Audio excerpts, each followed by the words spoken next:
G'day YouTube, my name's Lance. Welcome to Bundy Bear's Shed.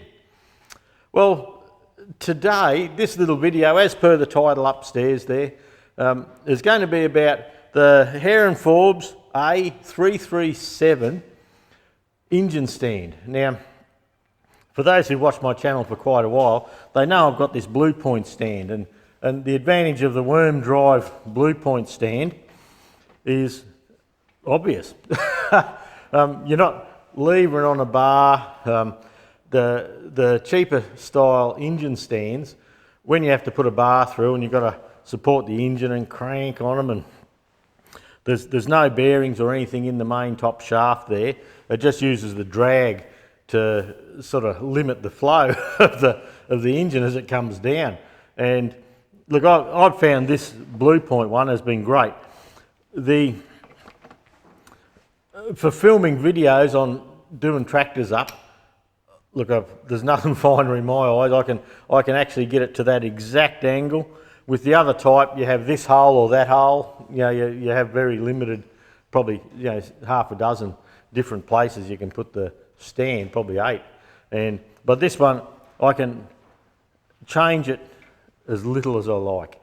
So, Hare and Forbes, which is in Australia, it's a company that sells import products for home workshops, things like that. They have all sorts of workshop gear. I've got the press over there. I've got a 50-ton Hare and Forbes press. I've got an AL960B lathe up in my machine shop. Cracker of a lathe, great thing, made in Taiwan. I've got a HM48 milling machine from them. Look, for the home handyman, for the home shop, it's certainly good enough. It's good enough and it's affordable. So I've decided to go and buy this A337. I've got to keep looking at the number. That's what my memory's like. And I'll put a slide here now. And that slide there, this is where I bought it. I bought mine on special. They had a 3-day sale on a little while ago, and I bought mine on special, but I still had to pay freight to get it to Bundaberg, which is fine. So I'll go handheld with the camera now. We'll put our old Blue Point stand away, and we'll have a look at this Hare and Forbes one. And yeah, look, we'll just have a bit of a look and see. Back years ago, I've had this, when I used to own the tractor repair workshops, I always had 2 of these Blue Point stands, and I haven't owned the workshop for quite a few years now, and they were $450 each at the time. So I haven't bothered checking on prices recently, but if they were $450 6 or 8 years ago, they're going to be up there. But I can't complain about it. But look, this one here, I got it for under $400. They were on special, like I say, a 3-day sale. So let's stop crapping on. We'll just get in and have a look at it, eh? Okay, there's my Blue Point with a Ferguson tractor engine on it. This is how the stand comes. Look, it's a sturdy box. That had strapping around it too. I just pulled the top off the other day just to have a look, make sure there was nothing damaged. It looks like it weighs net weight 46.5 kilos, gross weight 57. So we'll pop the top off here and get that out of the way. And that's the box, that's all the goodies. This fella here, that's what it's supposed to look like when we're finished, and I can see an advantage there already. And just for a quick talk about that, if you see the bar coming down the back here, that gives us clear space in here. Where with the Blue Point one here, you see that brace down there, the brace is in on the engine side, where you have the engine. And I have had, probably overloaded, I've had a Land Cruiser 1HZ on it, and I've had a 6354 Perkins on it. And that bracket was a nuisance. So, look, this may be good. But look, I'm not going to video pulling every little piece out of here. What I may do, I'll just assemble the base frame, and any problems I'll let you know. But look, looks fine. Okay, well here's the big bits on the floor. Looks like we have the chassis, we have the main upright with the worm drive that needs bolting on. The bolts aren't there for that. Oh, the bolts are here, I'm sorry, but they're just not in there. We have the next ones across are the stays at the back that support the main post, and the other two are the fold up legs. Now when we come across to the bench, look, it was packed well, plenty of packaging. We have 4 nicely powder coated legs to bolt to the engine. They're your main mounting legs with the zinc coated washers. We have 4 big casters, 2 little casters, and I just read the measurements, can't remember. All the bolts are zinc plated, a couple of lynch pins with safety clips on them for folding the legs up, holding that up, and a full instruction over here on the bench. So looks like everything's good. One thing I do notice with it is on the casters here, they're all nylon lock nuts. With the blue round there, they're metric, of course. If it was white, it would be imperial. There's no ball bearing in them. There's no ball bearing in any of them, no need. That's not quite round, is it? Hang on, anyway, that's neither here nor there. So, those 3 screws there, the Allen head screws, those ones will be the ones for holding the planetary housing up. So look, it was packed well, all the stuff looks good. Plenty of bubble wrap, no shortage of bubble wrap. When we come back through, all the packaging there, and you get a nice wooden box. And on the wooden box, it's got 2 layers of ply on the outer, and you can see it cut in there. So, but the packaging's very good. You couldn't complain about that at all. Okay, that's looking good. We'll move on to the next bit. Okay, you know anything with the planetary on, we'd have to pull that apart, don't you? Just have a quick look and see what it's like. So there's a couple of Phillips head screws here. We're just going to pop them off. Now what are we looking for? We're going to have a look and see if it's clean. We're going to have a look and see if it's got grease in there, it's lubricated.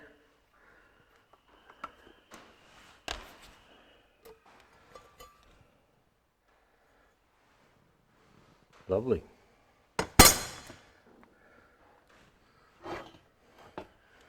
Plenty of grease, it's nice and clean. Now it looks like the gear is held on with a spline and a lock nut here. That may be a bearing adjustment, I don't know how they've done that.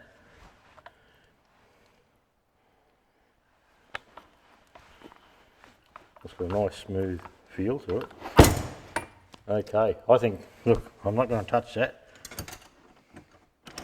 You would have to be happy with that. Now we better put the HAFCO label down the right way. I think on these screws I'm just going to put a dab of, this is just light duty thread lock. And only a dab.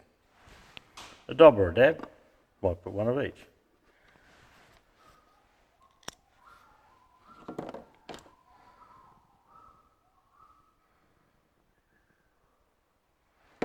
You don't need much, it's just so they can't come out without us realising.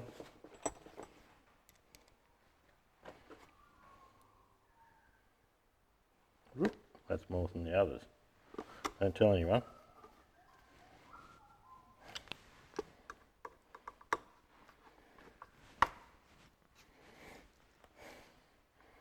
Just nip them up firm. No need to break them off doing it. Okay. Now down the back here, yep, I'm still in frame. Hey, I'm doing pretty well. I'll just drop down a little bit, get you right in frame. Now, this hasn't been bolted up. I don't know why they do that, but not really sure. But we actually get supplied with a zinc coated Allen head screw with a washer. Once again, we'll put a dab of Loctite there.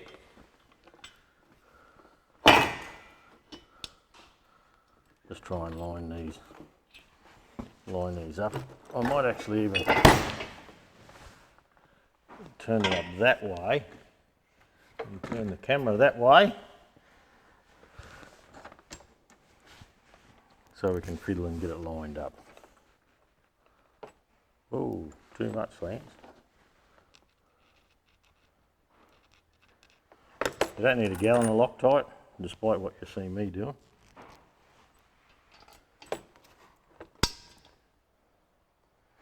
That started.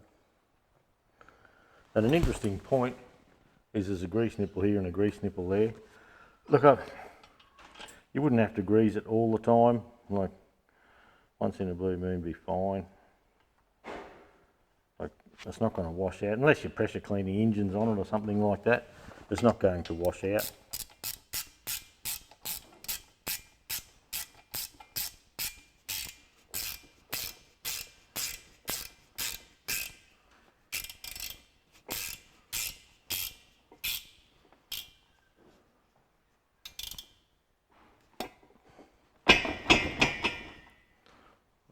That's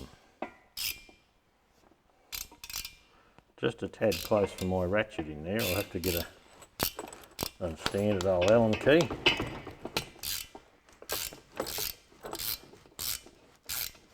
And look, one thing there, that I'm going to chuck that spring washer out. I'll just check it doesn't bottom out. By just undoing it there, it's dropped its bundle. So I'll just make sure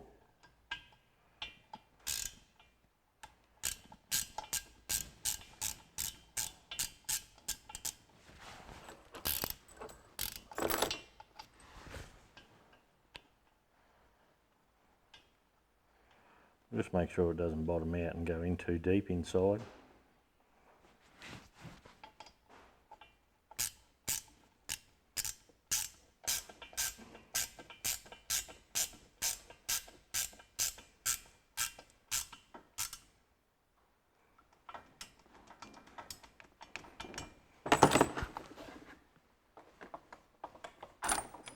No, look, that's fine. Right, I might take them all out so it's all the same. I know I did a lot of work with John Deere over the years, and they actually did away with spring washers. And at some of the service schools we were doing, we sort of questioned them, and they said, look, a lot of the problems with things coming loose back in the day were spring washers. So they deleted them out of manufacture at the time, and look, it was probably, well, I don't know, I'm just supposing, but it was probably a lot cheaper just banging the bolt in without having to find a washer and put on and all that in production as well. So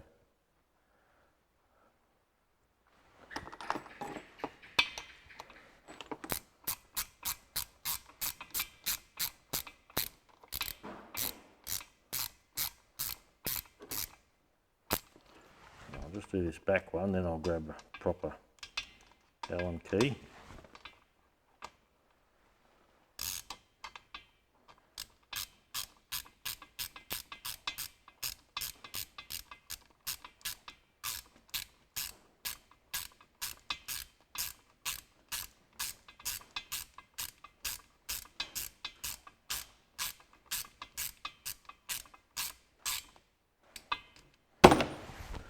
Okay, find an Allen key.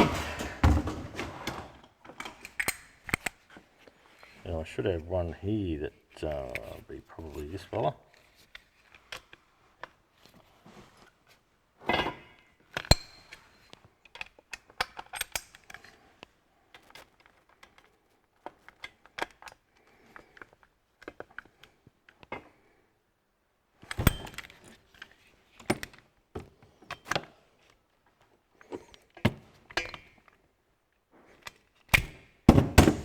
So there you go, I'm pretty happy with that. Yeah, it's as you'd expect, I suppose. I'll just roll him down and give him a wind over. Make sure it's feeling good. Yeah, look, it does. Okay, that'll do for this little bit. I might put some wheels on, I won't film that. yeah, you can watch anyone do bolts up. I'll get a little bit more assembled and we'll come back for a look shortly. Okay, there you go. I've assembled the engine stand. Now, it rocks back on these back wheels, which it settles down. And that's part of being able to wheel on the back wheels when we fold the legs up. So look, that's a good thing. Now, a couple of things I'd like to point out is on the Blue Point one, where you have the bar underneath going forward, the single bar, that's a pain in the arse. Only because when you're stripping an engine down, you often have oil and coolant and there's stuff coming out of them all the time. And I often put a plastic pot there to, as a drain tin, but sometimes I knock it off there and it makes a mess. This one here, the Hare and Forbes, look at that. You can just put a drain tin right there, right where you need to. No chance of tipping it over or anything like that. Now, another thing I do is, if I think the engine I'm putting on the stand's too heavy, on that cross leg there, I actually put a jack and support it, just to take a little bit of load off the back here. With this here, just by putting a board across there, a sizable plank or whatever, you could do the same, support a heavy object. Now, one thing is, on the Blue Point one, we have the outer holes and the inner holes. And the inner holes, I'll just point out, this one, oh sorry about that, this one doesn't have the inner holes. Now, when you look at this bracket down on the ground here, that's a bracket I've made up for Massey Ferguson gearboxes, and I've made them up for John Deere hydraulics, Massey Ferguson gearboxes, and I've got one made for a Chamberlain gearbox and things like that. So those inner bolts, I often use the inner bolts on the Blue Point stand to go to those discs there. The discs, I have a few of them, so what I may do with the HAFCO one is I may mark and drill a few holes in this front plate. And look, that's just for my convenience and to use the plates that I've already made. Over in the manual here, you have a spare parts list, which I'm trying to stay out of the shadow. You have a spare parts list. It does say not all parts. It says some individual parts may be available as an assembly, but the instruction overall was easy to follow. No problems. I told you what size bolt went where. All that was good. One thing I did do is, when the Allen head bolts come on the casters here, they come the other way up, and I chose to put the Allen head side to the top with the nut underneath. That way the holes in the frame here were perfectly round, yet the holes in the caster wheel assemblies, they had a slot in them. So I chose to put the slot to the nut and the flat washer underneath. So as for turning it, we'll just come around here once more. We're all over the shop a bit, but look, it turns free. It does feel good. I'll zoom back out of there a little bit. It does work well.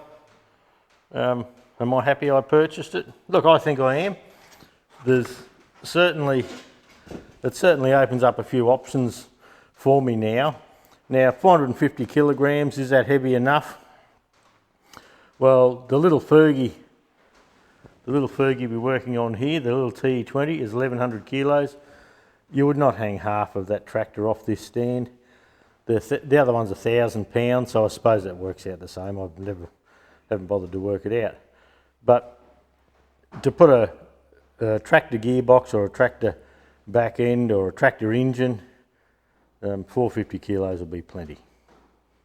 Well, there you go. We've bought the stand. Look, it assembled well. The instructions were good. It seems to be well made in the worm drive. I believe it's okay. Now, this leg, you can pop the pin out of the leg and fold it up when you haven't got that in the way, Lance. And you can fold that leg up and pin that leg so it takes up less room if you're packing it away. I probably don't need to do that here. It's a handy function, but probably not one I'll be using all that often. Am I glad I bought it? Look, I think it'll be great. I think it'll be a great addition to the shop.